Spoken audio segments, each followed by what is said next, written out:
Olá, meninos! Tudo bem? Nós vamos começar o nosso capítulo 5, com o tema frações.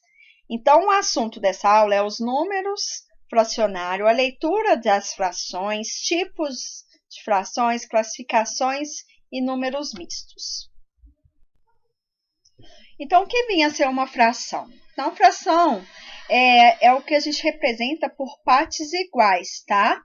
E fração é a mesma coisa que divisão, divisão de partes iguais, sendo que cada uma integra um número inteiro. Então, vamos exemplificar a forma mais didática. Pense em uma pizza, divide em 6 partes iguais. Então, nós fizemos uma divisão, né? Então, cada fatia da pizza corresponde a 1/6, tá? Essa barrinha aí, ó, é uma divisão, tá? Quer dizer o quê? Que é uma fatia dividido por 6 partes iguais. Ou seja, uma pessoa come 3 fatias de pizza. Então, ela está comendo 3/6, tá? Então, tá aí, ó, 1/2 ou meio, tá? 1/2 a gente também lê meio. 3/6, 4/8 e assim por diante. Então, fração é uma divisão. Leituras de fração. Então, quando a gente lê uma fração, o numerador é realizada de forma direta. Já a leitura do denominador, lembrando que o numerador é o que fica em cima e o denominador é o que fica embaixo. Então, segue umas regras, tá?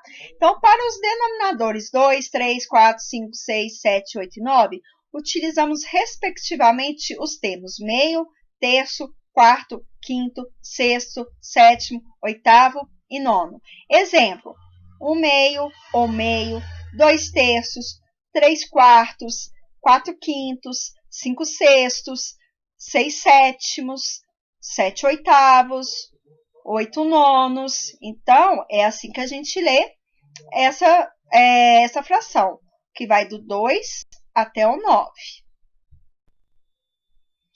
Continuando a leitura das frações, os denominadores múltiplos de 10, que vão, né, de 10 a 90, também pode ser lido segundo a leitura dos números ordinais. Então, 1/10, 3 vigésimos, 5 sexagésimo, ainda temos 1/100, 2 milésimos, 3 décimos de milésimo, 4 centésimos de milésimo, 5 milionésimos. Então, tá vendo que de acordo com, né, a quantidade de zeros aí, cada um tem uma classificação, uma leitura diferente. Então, tipos de frações. Então, a primeira que nós vamos estudar é a fração própria. Então, a própria é toda aquela que o numerador é o que fica em cima, é menor que o denominador. Isso significa que representa um número menor que o inteiro. Exemplo, 2/8. Então, 2/8, o meu numerador é menor que o denominador. A fração imprópria é o inverso, tá? Da própria. São frações que o numerador é maior que o denominador, ou seja, em cima é maior que embaixo.